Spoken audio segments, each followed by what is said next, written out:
اور یقیناً نوح نے ہمیں پکارا، پس ہم کتنے اچھے جواب دینے والے ہیں، اور ہم نے اسے اور اس کے گھر والوں کو بہت بڑی مصیبت سے نجات دی، اور ہم نے اس کی اولاد کو زمین پر باقی رہنے والا بنا دیا،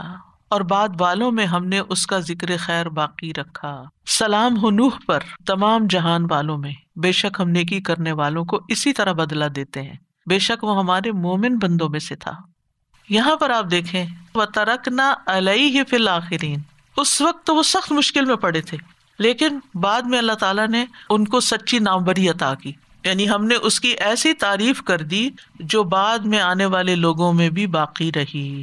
تو اس آیت سے یہ پتہ چلتا ہے کہ اگر انسان احسان کے درجے پہ دنیا میں کام کرتا ہے تو اللہ سبحانہ وتعالیٰ بھی اس کے ساتھ احسان کا معاملہ فرماتا ہے، اور اسی احسان میں سے ایک احسان یہ ہے کہ اس کے کام کو بھی باقی رکھتا ہے اور اس کا ذکر خیر بھی باقی رکھتا ہے۔ ابن عباس کہتے ہیں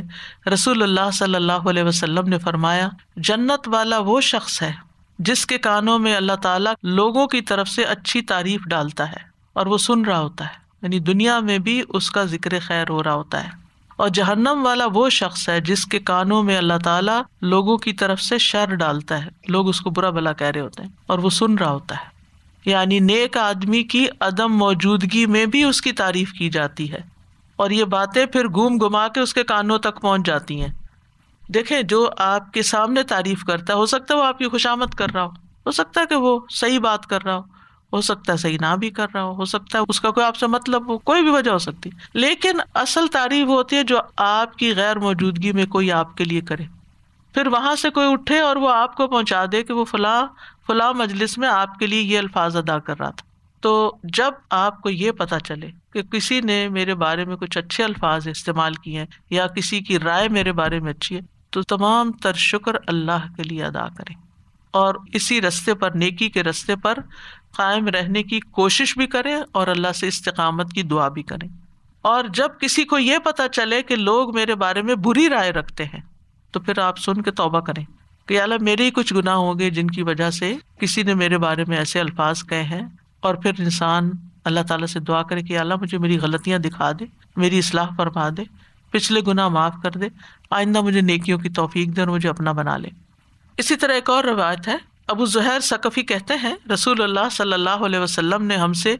نباوا یا بناوا دونوں لفظ آئے ہیں کہ مقام پر خطاب فرمایا جو کہ طائف کے قریب ہے۔ آپ نے فرمایا ہو سکتا ہے کہ تم جنتیوں اور جہنمیوں کو الگ الگ پہچان لو۔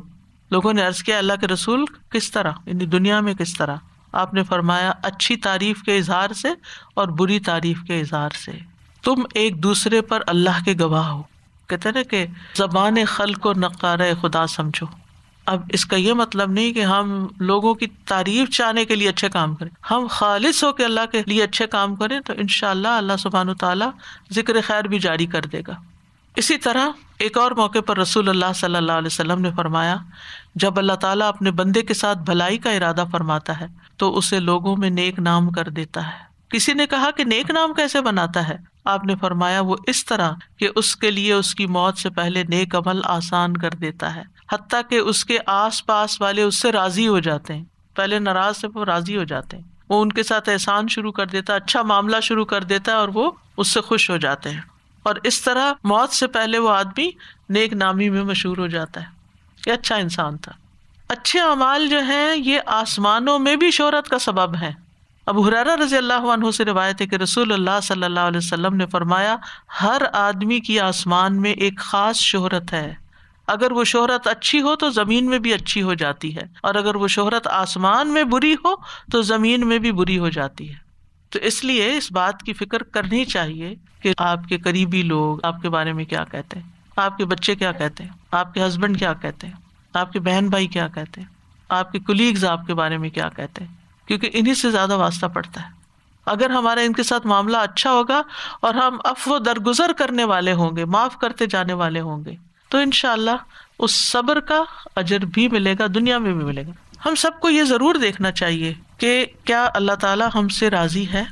اور کیا میں اللہ سے راضی ہوں۔ مجھے تو کوئی شکوہ نہیں کہ اللہ نے میرے لیے یہ نہیں کیا اور وہ نہیں کیا، یا یہ کیوں کر دیا اور وہ کیوں کر دیا۔